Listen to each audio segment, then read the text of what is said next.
Ciao ragazzi, mi trovo ad Arbizzano, appena sopra Verona, e quella è la casa del vinappeso, è da lì dentro che arrivano le immagini, ovvero il luogo dove nasce questo prodotto che sposa da un lato l'esperienza nocina di lunga data di Walter e dall'altro la tradizione più importante di questo territorio, che è la Valpolicella, quindi il vino.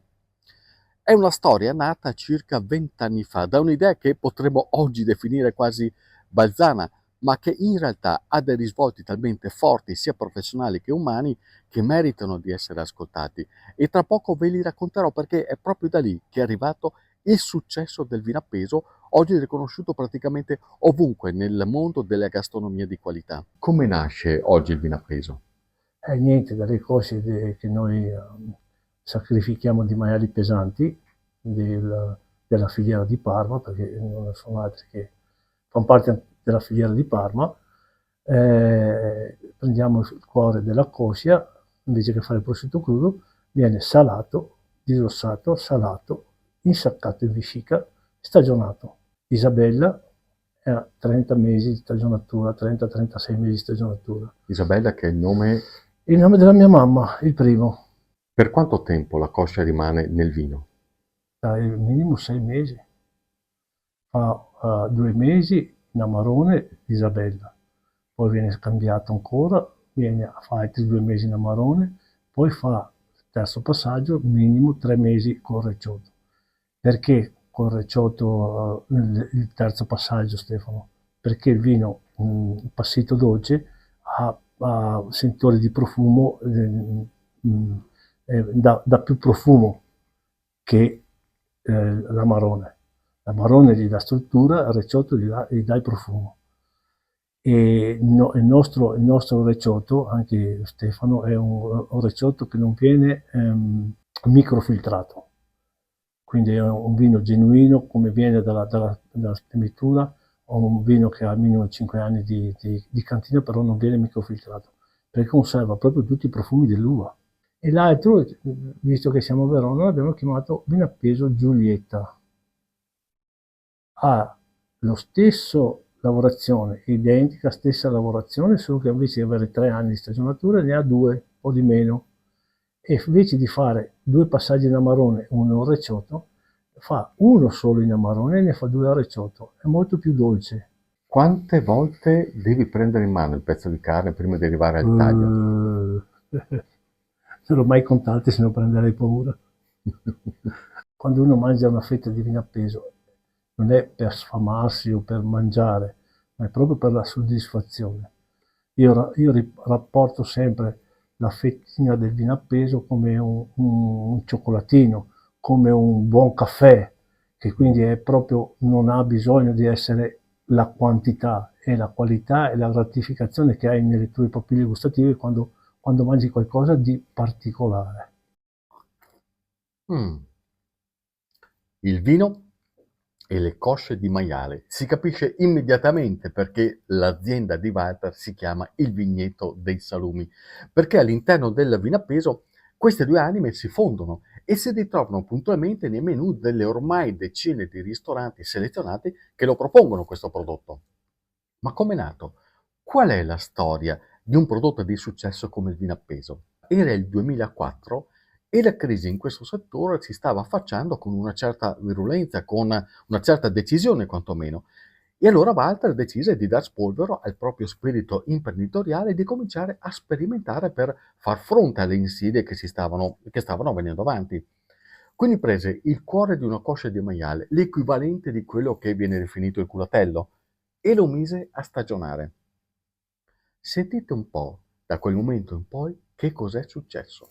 Nel 2008-2009 eravamo proprio in pieno della crisi e mi trovavo in difficoltà perché noi di tradizione si faceva il prosciutto crudo, Parma, e il prosciutto crudo era fermo, non andava. Mi è venuta l'idea di fare questo nuovo per me taglio, che però è antico, tanto quasi come il prosciutto crudo, che è il taglio del culatello, che qua però da noi, Stefano, non lo chiamiamo più culatello.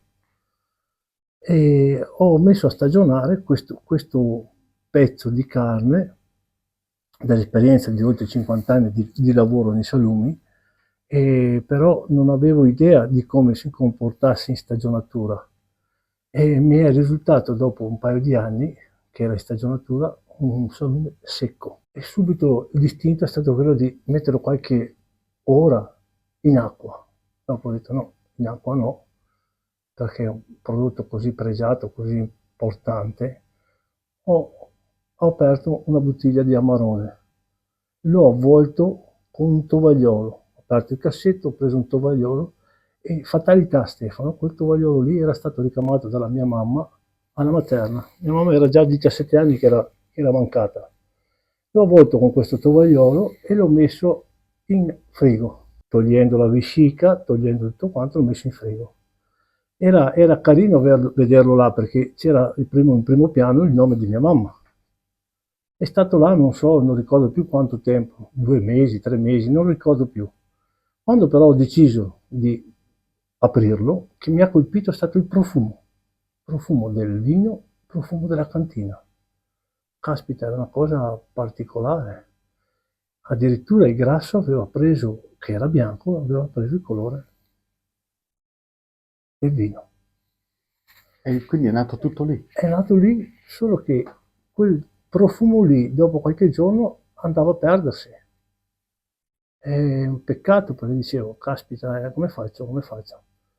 Una mattina mi sono alzato, sai, di quelle mattine che adesso faccio qualcosa di particolare, qualcosa... Eri ispirato. ero ispirato, probabilmente la notte mi aveva portato consiglio. Invece di avvolgerlo nel tovagliolo, ne ho preso uno e l'ho immerso nel vino, Totalmente. completamente. Ecco qua. È rimasto lì per anche lì tanto tempo, 2 mesi, 3 mesi.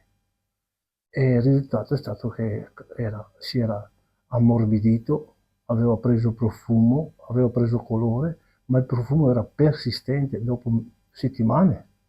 Quindi ho detto abbiamo scoperto qualcosa di nuovo. Perché si chiama vino appeso?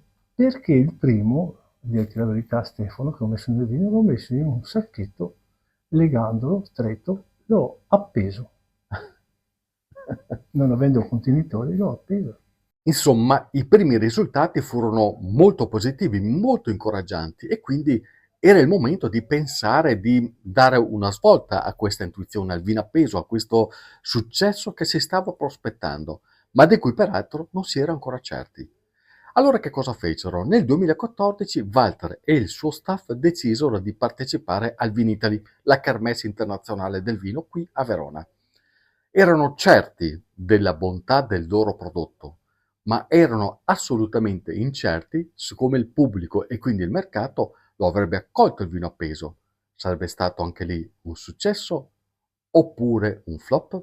Sono andato a Vinitaly con 5 pezzi, giusto per, sai, quando uno dice, vabbè, invece che andare in ferie, in crociera, tante vanno in ferie, in crociera a divertirsi, io sono andato 4 giorni al Vinitaly, ho preso uno stand il più piccolo che era disponibile perché costava tantissimo e ci siamo trovati che finiti i 4 giorni di fiera con 200 bigliettini da visita di persone interessate.